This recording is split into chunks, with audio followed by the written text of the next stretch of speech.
Bulan Bank ini adalah satu bentuk layanan ya kepada masyarakat dalam bagaimana masyarakat bisa mengelola emas yang dimilikinya. Masyarakat melihat ini juga satu hal yang menguntungkan. Karena apa? Karena cara membeli emas atau cara memiliki emas ini jadi mudah. Karena mereka yang selama ini masyarakat harus beli, mungkin membawa emasnya dengan resiko dan bawa pulang, menyimpannya di rumah. Ini kan nggak repot-repot lagi gitu ya. Jadi nasabah nggak perlu repot-repot, mau kapanpun, mau di malam hari mau beli emas, mau weekend mau beli emas, misalkan ya namanya lagi ada rezeki dan jodoh gitu ya. Besok tiba-tiba diajak untuk nikahan gitu ya, kapan mau beli emas ya, toko emas tutup mungkin malam-malam ya, belinya bisa pakai aplikasi.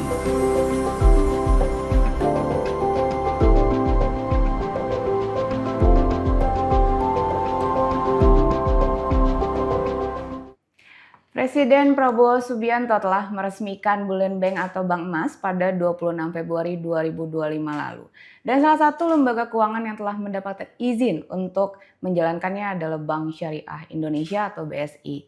Saat ini saya Ria Rizky sudah bersama Senior Vice President Bullion Business PT Bank Syariah Indonesia Tbk, Bapak Riko Wardana, untuk membahasnya secara lebih mendalam. Assalamualaikum Bapak Riko. Waalaikumsalam. Sehat ya Pak? Alhamdulillah. Terima kasih waktunya untuk Sama-sama, Suara.com. terima kasih. Tadi sudah disinggung mengenai akhirnya bisnis Bullion Bank itu berjalan di Indonesia setelah diresmikan oleh Bapak Prabowo. Dan Betul. BSI ini menjadi salah satu yang sudah mendapatkan izin dari OJK begitu ya Pak ya. Iya. Sebelum kita berbicara lebih dalam, lebih jauh, Ria pengen tahu nih awal mula atau perjalanannya BSI ini sampai bisa menjalankan Bullion Bank yang sekarang ini. Oke. Ya, jadi alhamdulillah tentunya kami di BSI mendapatkan amanah untuk menjalankan bisnis bullion di Indonesia ini. Sebenarnya tidak hanya BSI, jadi kami ada PT Pegadaian juga bersama BSI, alhamdulillah. Namun untuk yang bank memang BSI. Nah, perjalanan kami tentunya untuk mendapatkan ini pasti ada latar belakangnya. Jadi izin yang diberikan adalah melalui izin yang dikeluarkan oleh OJK kepada kami. Dengan landasannya adalah sebelumnya OJK juga sudah mengeluarkan yang namanya POJK 17 terkait dengan kegiatan usaha Bullion Bank ini. Nah, di situ tentunya dilihat dari regulator bahwa BSI sebenarnya sebagai bank syariah juga itu sudah menjalankan yang namanya bisnis emas gitu ya, bisnis emas. Bisnis emas ini antara lain adalah memberikan fasilitas kepemilikan emas dengan cara mencicil. Oke. Nah, jadi cicilan emas dan juga bisnis emas terkait dengan gadai. Jadi BSI sebenarnya sudah berjalan sejak BSI established ya, hasil merger lalu, itu bisnis itu sudah berjalan di BSI dan terus tumbuh, dan ini juga menjadi latar belakang kenapa BSI dilihat juga mampu untuk bisa menerima izin daripada Bullion ini. Nah, dari situ juga tentunya OJK melihat dan mengakses juga kemampuan secara operasional, kemampuan secara bisnis modelnya, kemampuan juga secara risk manajemennya di BSI. Nah, atas dasar itu pada 12 Februari tahun 2025 ini BSI mendapatkan izin tersebut. Dan alhamdulillah tentunya dilanjuti dengan launching atau peluncuran bank emas atau bank Bullion ini di Indonesia oleh Bapak Presiden kita ya, Pak Prabowo Subianto, 26 Februari lalu. Betul. Dan sejak 26 Februari itu kita sudah bisa menjalankan bisnis ini, gitu ya, memberikan layanan ini kepada masyarakat.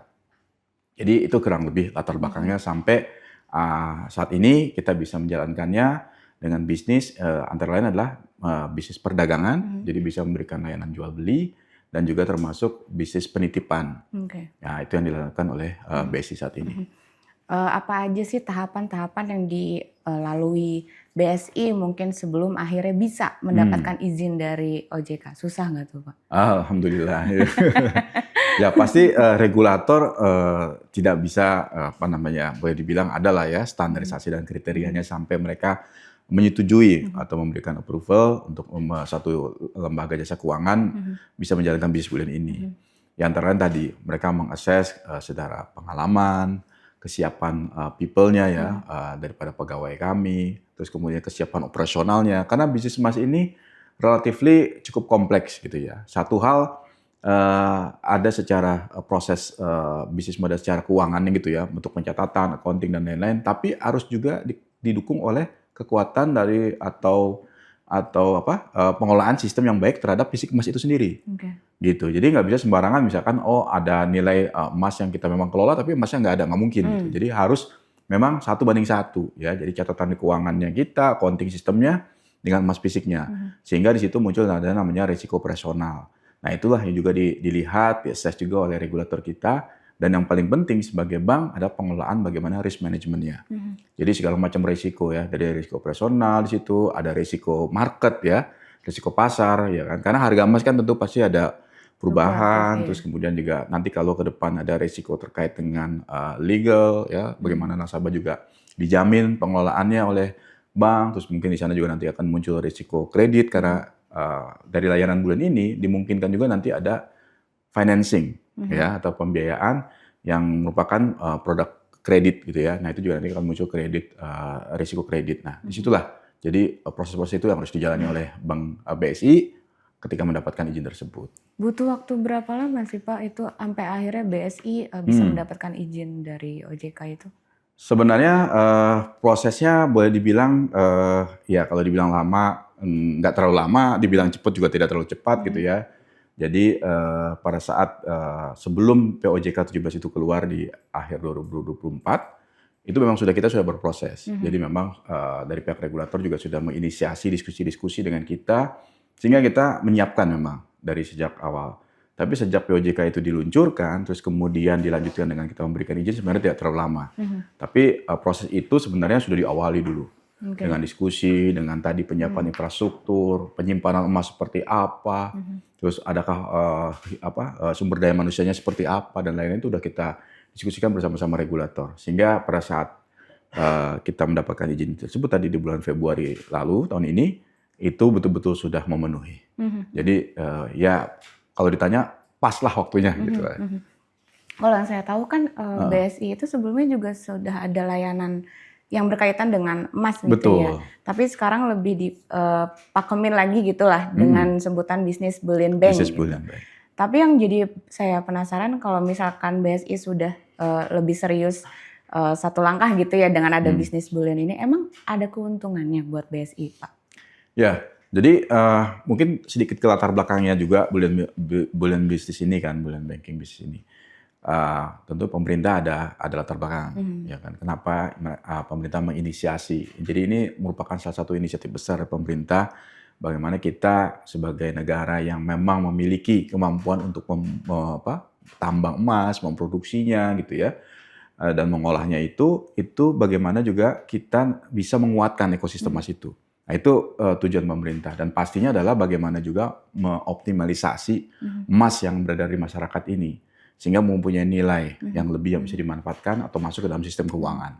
Nah, itu inisiasi besarnya. Tapi buat BSI tentu ini hal yang penting. Kenapa? Selain tadi amanah untuk menjalankan inisiasi besar pemerintah, tapi buat BSI juga pasti ini mendapatkan satu benefit.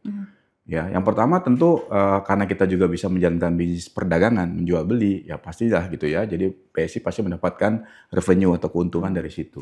Semakin besar nasabah yang membeli, semakin banyak secara volume gitu ya, itu pasti akan menguntungkan. Lalu kemudian juga BSI punya jasa terkait dengan penitipan. Nah, ini juga pasti juga menjadi peluang buat BSI. Karena apa? Bisnis bullion ini adalah goals-nya adalah bagaimana membuat emas yang beredar di masyarakat itu bisa terkumpul, terakumulasi di dalam bank, dalam sistem keuangan. Nah, dengan demikian pasti BSI akan menghimpun lebih banyak lagi nasabahnya, menghimpun lagi jumlah emasnya, dan ini akan menjadi satu benefit buat BSI. Dan ini tadi gitu ya, kalau ini juga tercapai secara picture besarnya, maka ini juga akan memberikan dampak luas ke masyarakat. Gitu, karena emas yang selama ini di masyarakat yang idle gitu ya, yang tidak bisa atau belum bisa dioptimalisasi karena saatnya mau dioptimasi atau itu hanya bisa dijual atau hanya digadai. Tapi pada saat ini emas ini masuk ke dalam sistem keuangan, setiap kapanpun juga nasabah itu bisa memanfaatkan emas yang dimilikinya tersebut. Ini kan udah jalan beberapa bulan berarti, Betul. Maret, April, Mei, Juni, 5 bulan lah. 5 bulan. Gitu. Ya. Bagaimana perkembangannya, Pak Riko? Alhamdulillah. Jadi kalau kalau kita mengenal lagi sayang-sayangnya gitu ya, dan menuju makin sayang aja gitu. Jadi makin tumbuh. Jadi sebelum bulan ini di launch juga, sebenarnya kita sudah mulai menghimpun terkait dengan titipan emas ini. Ya, secara angka mungkin masih ya sekitar 400 kilo gitu ya. Tapi alhamdulillah di dalam hitungan 4-5 bulan ini udah lebih dari 100% pertumbuhannya.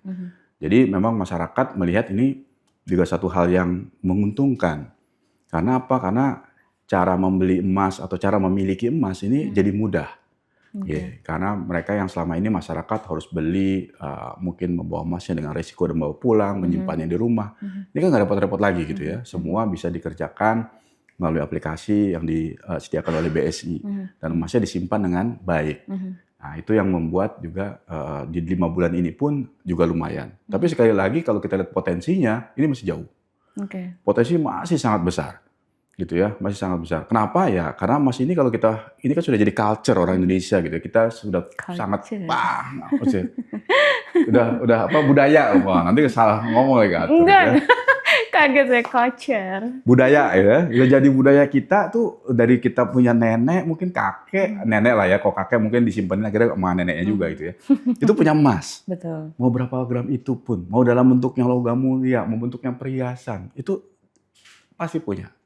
Nah, kebiasaan ini kan sebenarnya yang mulai kita bangun literasinya supaya tadi masuk ke dalam sistem keuangan dan jadi nasabahnya bullion. Kalau misalkan BSI sudah melihat ada potensi besar dari bisnis bullion bank ini, BSI sendiri apakah punya target pembuatan rekening khusus bullion bank di tahun 2025 ini, Pak Riko? Ya. Jadi sebenarnya sejak bullion kita launch kemarin itu sudah ada yang namanya tabungan emas gitu ya, atau rekening emas. Ya. Jadi kita menyebutnya karena menabung dengan cara digital tapi tetap dengan basis fisik emas. Nah, ini kita memang sudah ada. Jadi sebenarnya sama aja dengan kita punya rekening rupiah biasa gitu ya. Tapi kalau kita kan hitungannya rupiah gitu ya. Kalau ini hitungannya dalam gramase. Jadi nanti selama ini mungkin kita punya ya berapa juta rupiah gitu ya di dalam tabungan kita. Nanti kita akan terbiasa dengan berapa jumlah gram, mungkin 10 gram, 100 gram gitu. Nah, itu yang kita bangun di situ. Jadi nasabah sekarang bisa membuka rekening emas itu dari aplikasi kita ya, aplikasi mobile bankingnya BSI, Beyond by BSI. Nah, di situ nasabah bisa membuka rekening emasnya. Nah, nanti dia juga tetap bisa melihat saldo emasnya. Ini bisa dilayani dengan 24 kali 7. Jadi nasabah nggak perlu repot-repot, mau kapanpun, mau di malam hari mau beli emas, mau weekend mau beli emas, misalkan ya namanya lagi ada rezeki dan jodoh gitu ya. Besok tiba-tiba diajak untuk nikahan gitu ya. Kapan mau beli emas ya, toko emas tutup mungkin malam-malam ya. Belinya bisa pakai aplikasi. Bisa jadi nanti tuh ya dibayar tunai secara aplikasi, ya insya Allah sudah sah ya. Gitu. Mas kawin secara digital. Gitu. Tapi Pak Riko, yang jadi pertanyaan buat saya, ini kan biasanya kalau ibu-ibu nih ya, beli emas terus disimpan di rumah dengan harapan misalnya setahun, 2 tahun atau tahun berikutnya tuh misalkan dijual lagi tuh harganya sudah lebih tinggi dari pembelian sebelumnya. Nah, itu untuk bisa menarik misalnya dia dari mayoritas ibu-ibu gitu berpindah dari format itu menjadi masuk ke bullion bank itu kayak gimana? Apa yang ditawarkan BSI? Ya. Nah, inilah yang mungkin akan jadi tantangan kita sama-sama dan kita sama-sama untuk membangun literasi ke masyarakat itu. Jadi betul sekali tuh. Jadi kebiasaan memiliki emas itu udah ada dari dulu gitu kan. Tapi caranya yaitu tadi dengan membeli emas, menyimpannya. Tunggu kapan kalau misalkan ada kebutuhan. Kalau nggak ada kebutuhan, nanti lihat lagi harganya. Mungkin makan nggak ngecek-ngecek harga lagi. Tiba-tiba sekian tahun ada kebutuhan untuk bayar anak sekolah atau apa, akhirnya dijual. Ya, nah. Dengan adanya secara sistem bullion ini, nah kita mengajak gitu ya, untuk mengenal ini supaya memiliki emas tuh lebih mudah dan lebih aman, ya kan? Nah, apa jadi manfaatnya? Pertama pasti membelinya mudah, jadi tidak perlu. Kalau dulu kan kalau dalam kepingan kecil itu kan paling kecil 1 gram misalkan, atau mungkin ada beberapa juga yang memproduksi di 0,5 gram. Dulu mungkin nilai 1 gram itu tidak terlalu mahal gitu ya. Tapi kan sekarang kalau kita lihat harga 1 gramnya sudah hampir 2 juta rupiah, berarti untuk membeli 1 gram saja itu kan effortnya luar biasa gitu ya. Nah, akhirnya dengan aplikasi atau dengan cara ini kita bisa mendemokratisasi investasi emas ini atau membeli emas ini. Kenapa? Karena membelinya bisa dengan nilai 0,1 gram. Nah, 0,1 gram itu kan kurang lebih kalau harga sekarang ya 190.000, masih di bawah 200.000 ya. Nah, jadi bisa dimiliki. Jadi kalau misalkan besok misalkan kita punya duit, uangnya hanya 500.000, nggak jadi beli emas, kan sayang. Nah, tapi sekarang dengan adanya ini, dengan ada bullion itu memungkinkan. Karena tadi bisa beli 0,1. terus dia bisa menabung rutin kapan saja. Jadi benefitnya kalau dulu harus kumpulin dulu, pergi beli toko emas segala macam. Nah ini kan bisa dilakukan kapan aja. Nah ini bisa dilakukan. Terus kemudian setelah dia terkumpul gitu ya, mungkin dari 0,5 gram setiap bulan, terus kemudian terus dalam hitungan mungkin 12 bulan dia bisa punya mungkin 5 gram, 10 gram. 10 gram sekarang itu udah mendekati 20 juta. Nah, pada saat dia punya 20 juta itu dan si ibu-ibu tadi ini ingin misalkan butuh dana ya, misalkan mau bantu anaknya untuk sekolah dan sebagainya atau kebutuhan lainnya, itu pun bisa dengan cukup mengajukan pembiayaan. Jadi ada namanya pembiayaan atau fasilitas kredit dengan beragunan emas yang dimiliki. Jadi emasnya nggak usah dijual. Jadi emasnya tetap di situ. Nah, si kebutuhan tadi bisa dipenuhi dari si banknya ini, Bank Bulian ini. Nah, kemudian dia bisa mungkin ya, untuk diinstal, kemudian ada dicicil lagi 1 tahun, 2 tahun, atau 3 tahun. Nah, pada saat nanti itu lunas, mudah-mudahan bahkan kecenderungannya kalau kita lihat data historical, itu harga emasnya naik. Jadi nanti pada saat pun dia lunas 3 tahun, selain dia lunas, dia sudah bisa lihat bahwa harga emasnya juga udah naik dibanding yang 3 tahun lalu saat dia meminjam dana tadi. Nah, itu keuntungannya gitu, ketimbang kalau dengan cara yang mungkin yang tradisional yang kita lakukan sekarang. Dan juga lebih aman ya. Tadi Pak Riko sempat menyebut ada layanan simpanan emas, gitu ya. Emas. Itu caranya gimana? Misal saya ibu-ibu pengen nyimpen emas, tapi ini emasnya bentuknya seperti apa? Kalau yang sekarang yang saat ini kita sudah sediakan adalah membeli emasnya di kita juga. Gitu ya, jadi membeli emasnya di kita, terus kemudian langsung otomatis menyimpannya di situ. Jadi, tapi punya fasilitas buat cetak. Nah, jadi misalkan tadi punya 10 gram atau 20 gram, terus ya mungkin ada kebutuhan untuk memberikan dalam bentuk keping kepada anaknya misalkan ya. Nah itu bisa dicetak tuh dalam 2 gram, 5 gram gitu ya, itu tetap bisa. Kurang lebih nanti ini akan menjadi seperti uang cash sekarang. Ya kan? Kita kayak sekarang ini kan boleh dibilang kalau kita pergi ke ATM udah jarang sekali gitu ya. Nah, tapi kita tetap butuh ATM. Kenapa? Pada saat waktu tertentu kan kita pasti butuh yang kita uang kartal ya, uang cetakan pasti kita butuh. Nah, sama dengan emas. Nanti pada saatnya itu emas yang kita miliki sekarang di rumah, di segala macam, ada yang disimpan di safe deposit di bank dan segala macam yang akhirnya ngeluarin biaya juga untuk penyimpanannya, itu akan tersimpan di Bank Bulian ini. Nah, pada saat kita butuh misalkan itu kita bisa print, bisa cetak. Kita bisa pergi ke di request di aplikasinya kalau di BSI ini, terus nanti diambil di kantor cabangnya BSI, atau nanti kami juga akan menyediakan ATM emas. Jadi request gitu ya, kayak cash. Kalau sekarang ada cash withdrawal ya, penarikan dana. Nah, nanti ada gold withdraw. Jadi dia bisa menarik dananya, goldnya melalui kantor cabang atau melalui ATM tadi. Jadi kita akan membuat emas ini ya semudah kita sekarang memegang rupiah cash. Nah, tujuannya tadi, sehingga tadi ada benefit buat masyarakat kenapa saya harus membawa atau membuka rekening emas saya di Bank Bulian. Karena kalau nggak ada benefitnya ya buat apa kan gitu, tapi kita tawarkan benefit itu.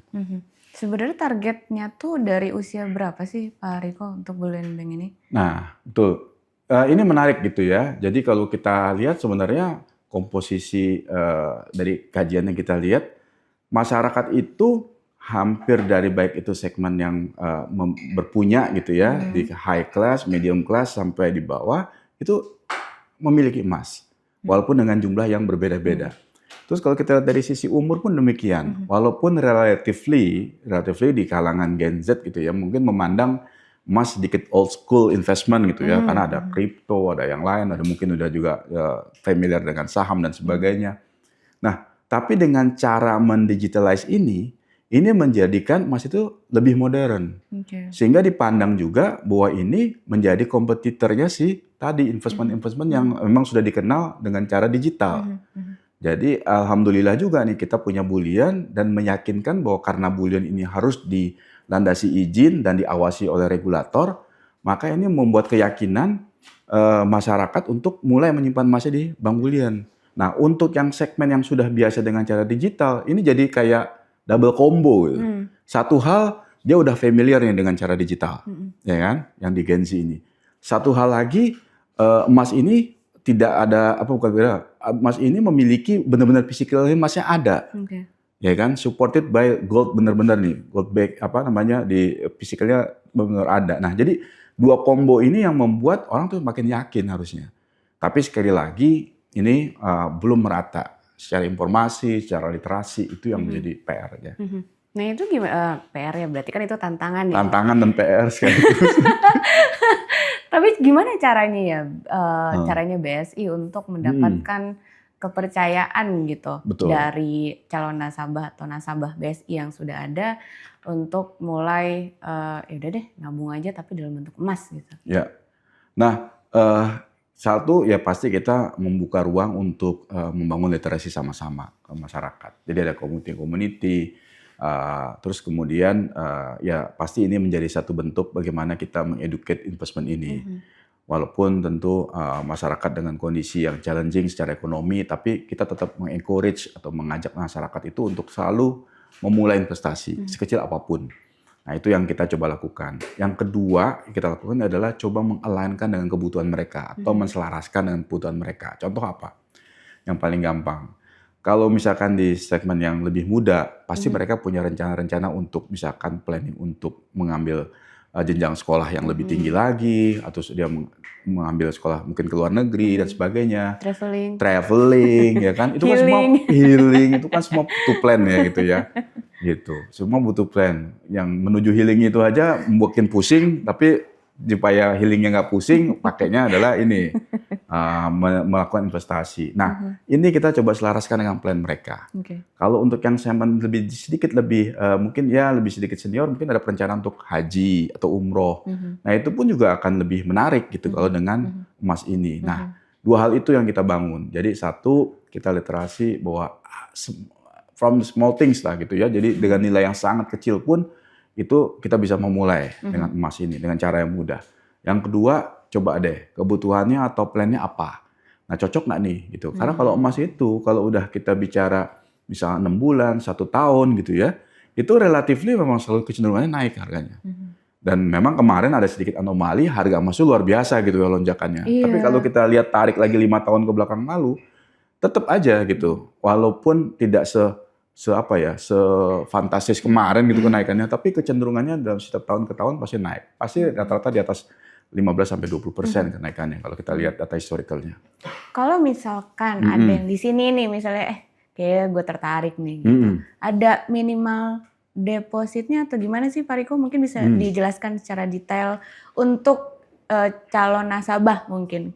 Kalau misalkan udah mau tertarik untuk masuk ke bisnis Bullion Bank ini. Jadi nasabah atau nyimpen si emas ini gimana caranya? Ya, jadi untuk membeli emas minimal itu kita 0,1 gram. Jadi mulai dari situ. Jadi 0,1 gram udah bisa tuh mulai.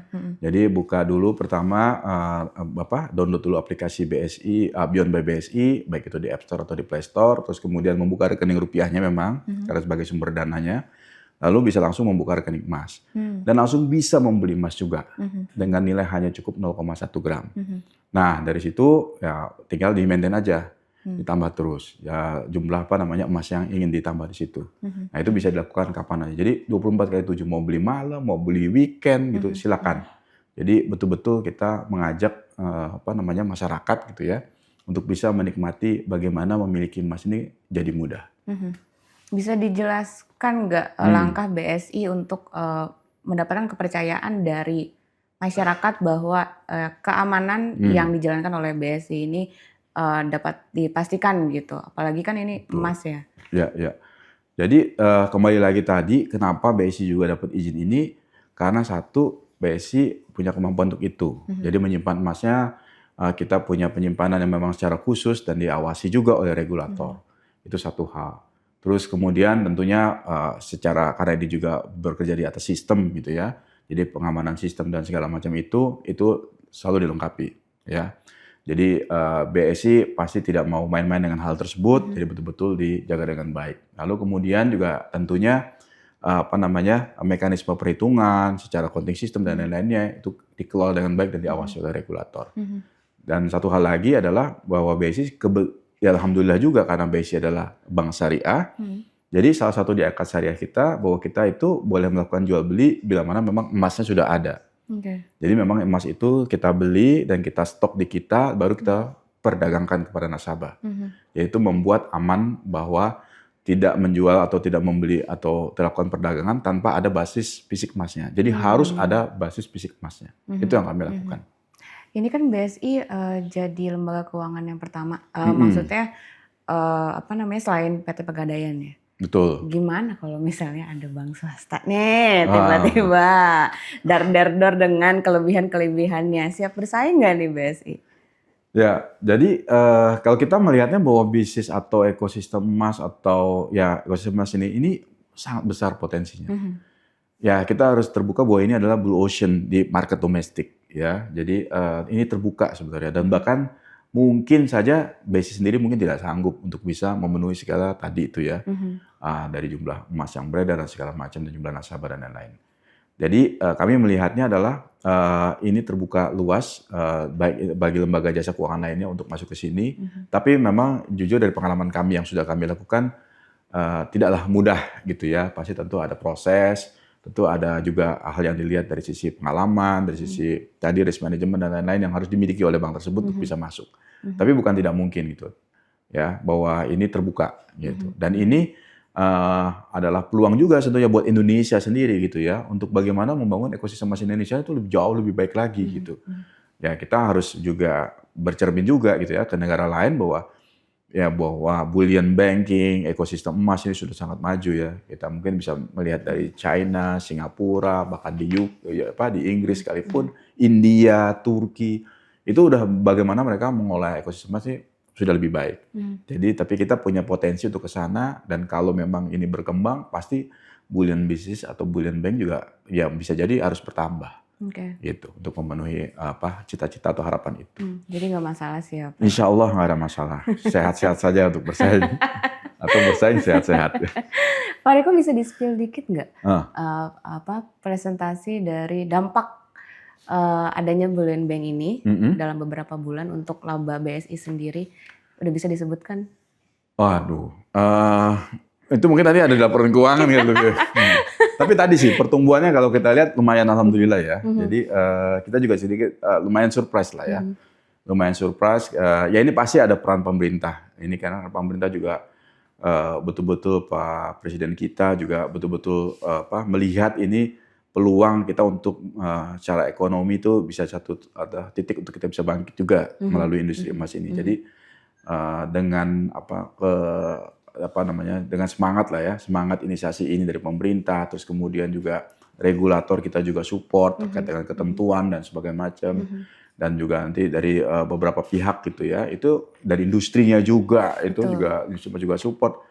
Ini kami yakin sekali ini akan memberikan dampak tidak hanya buat BSI tapi buat masyarakat secara keseluruhan. Oke, baik. Sebagai penutup sebenarnya ini lebih luas lagi sih Pak Riko pertanyaannya terkait dengan target BSI pada tahun 2025.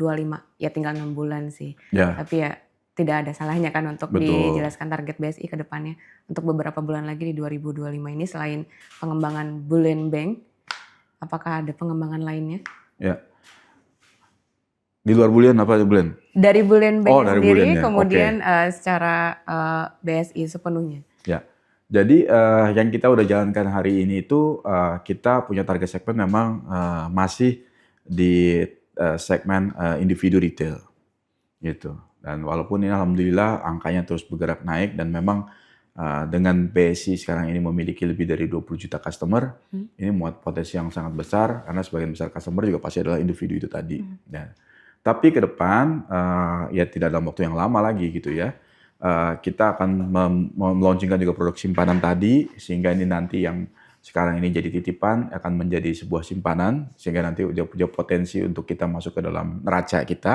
Nah ini akan membuat tentunya secara keuangan dari BSI juga jauh lebih baik karena akan menambah daripada sisi liabilities-nya BSI ya, secara aset akan bertambah. Lalu juga kemudian plan kita adalah membuka juga segmen untuk korporasi.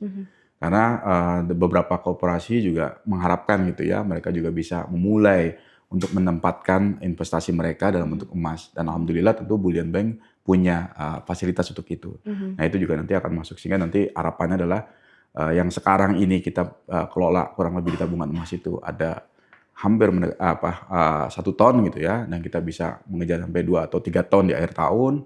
Lalu kemudian juga dari sisi bisnis cicil emasnya itu ya sekarang juga tumbuh, Nah, ini mudah-mudahan gitu ya, ini akan terus tumbuh dan jumlah tonasenya dan ya dampaknya pasti akan ke sisi benefit dan keuangannya si BSI Mhm, sendiri. mhm. Dan juga seperti yang disampaikan oleh Pak Prabowo bisa meningkatkan PDB juga ya, Hmm. Pak Riko, bisa Hmm. membantu itu. Betul, betul. Ya, jadi ya harapannya karena tadi masuk ke dalam sistem keuangan, terus kemudian bisa dimonetisasi, Mhm. dinikmati oleh masyarakat, ini akan mengangkat demand sih, Oke. ya kan. Mungkin sekarang sudah ada demand emas gitu ya, Mhm. tapi tidak tercatat dan mungkin tidak teroptimalisasi secara nilai. Nanti setelah masuk ke dalam bullion, kita bisa lihat bahwa demand-nya akan naik dan insya Allah itu akan membawa industri baik Mhm. dari pertambangannya, kemudian dari pemurniannya, Mhm. refinery, terus kemudian dari produksi mungkin jadi ke bentuk logam mulianya atau bahkan sampai ke perhiasan, itu semuanya nanti Mhm. akan bergerak gitu. Oke. Harapannya seperti itu. Oke. Mungkin, sebagai penutup Pak Riko mungkin bisa, berbicara ke kamera Hmm, mengenai, keamanan dan juga kemudahan, untuk masyarakat lah gitu, boleh. terkait dengan Bullion Bank ini. Ya, jadi Bullion Bank ini adalah satu bentuk, layanan ya kepada masyarakat dalam bagaimana masyarakat bisa mengelola emas yang dimilikinya. Dengan cara adalah membuka rekening emas di bank Bullion, dalam hal ini adalah BSI, dengan cara yang mudah ya. Jadi masyarakat itu atau nasabah bisa tinggal mendownload aplikasi Beyond by BSI yang merupakan aplikasi mobile banking BSI, di situ langsung bisa membuka rekening emas. Dan hanya cukup dengan 0,1 gram atau kurang lebih di bawah Rp200.000 saat ini ya, dengan harga emas saat ini, itu nasabah bisa langsung memiliki rekening emas. Dan dengan memiliki rekening emas, maka dapat kemudahan apa saja, antara lain menabung atau membeli emasnya tidak perlu repot-repot, bisa lakukan 24/7. Bisa menjual kembali di situ juga, jadi sangat liquid. Lalu kemudian yang ketiga, emasnya disimpan oleh bank BSI yang mendapatkan izin bullion yang pastinya diawasi oleh regulator. Dan terakhir, karena juga Bank BSI adalah bank syariah, maka tentu segala macam transaksi ini diikat oleh akad-akad transaksi syariah. Kurang Oke. lebih itu, Mas. Baik, terima kasih atas penjelasannya Bapak Riko Wardana. Alhamdulillah, terima kasih. Terima kasih Sama-sama. juga untuk waktunya untuk Sama-sama, terima suara.com. kasih. Baik, itu tadi wawancara saya bersama Senior Vice President Billion Business PT Bank Syariah Indonesia, Bapak Riko Wardana. Saya Arya Rizky pamit, sampai jumpa.